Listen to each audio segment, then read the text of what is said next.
Assalamualaikum learners, how are you? I hope you are fine and safe at your homes. I am Rahila, your history and geography teacher. Class 6, unit number 2, it's your 6th lecture. Learners, open your book, page number 15. The topic is Revolution of the Earth. Now we start reading. Have you ever wondered why some places have 4 distinct seasons while some are always hot, with very little change through the earth? If you look closely at these places, you will see that the places that are located further away from the equator experience 4 seasons, whereas places that are near the equator do not have distinct seasons. What causes these differences? The seasons are caused by the tilt of the earth and the earth's revolution. The earth does not only rotate in the same place, it moves around the sun. The path around the sun is known as an orbit. It takes 365.25 days, approximately 1 year, to complete one revolution round the sun. A calendar year is only 365 days, but there is a leap year every 4 years. The 0.25 days are added to make 1 day. The extra day is added to the end of February, giving it 29 days instead of the usual 28 days. Hence, in a leap year, there are 29 days in February. The earth is divided into two halves called hemispheres. When one hemisphere leans more towards the sun, it receives more direct sunlight, while the other hemisphere receives less direct sunlight. Now turn page number 16. On this page, there are 3 pictures about direct and indirect sunlight on the surface of the earth. In figure 2.8a, the sunlight falls on the surface at an angle. It is spread over a larger area. The sunlight is less intense and less hot. In figure 2.8b, the sunlight falls directly on the surface. It is more intense and hotter as it is more concentrated on a spot. In figure 2.8c, you see the places nearer the equator receive sunlight more directly than places further away from the equator. This is the reason that places near the equator are hot throughout the year. Places that are further away have lower temperatures and distinct seasons due to the angle at which the sunlight falls on the surface and the revolution of the earth. In the northern hemisphere, the day the North Pole leans towards the sun is known as the summer solstice, and it is usually on 21st June, figure 2.10. Since the northern hemisphere is tilted towards the sun, it receives more direct sunlight, figure 2.8b. Places in the northern hemisphere will have longer day than places in the southern hemisphere. You see in the figure 2.9 that places near the equator have equal hours of day and night. That is 12 hours of day and 12 hours of night. As you move away from the equator towards the North Pole, the day is longer than the night. Nearer the North Pole, the sun never sets. In the southern hemisphere, however, as you move towards the South Pole, the night becomes longer than the day. It will be winter in the southern hemisphere.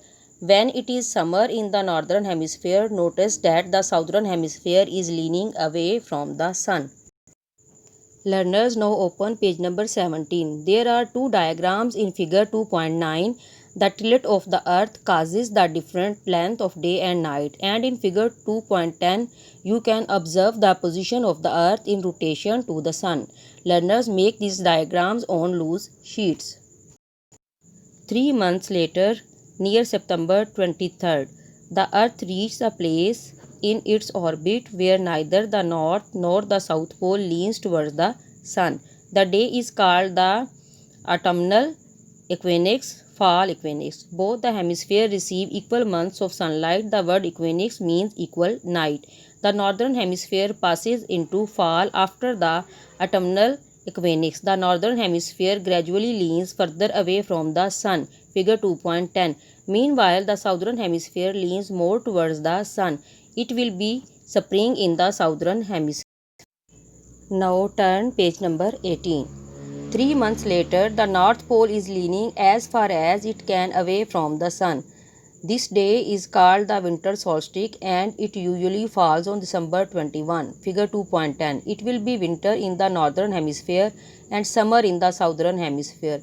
The reverse will take place in June.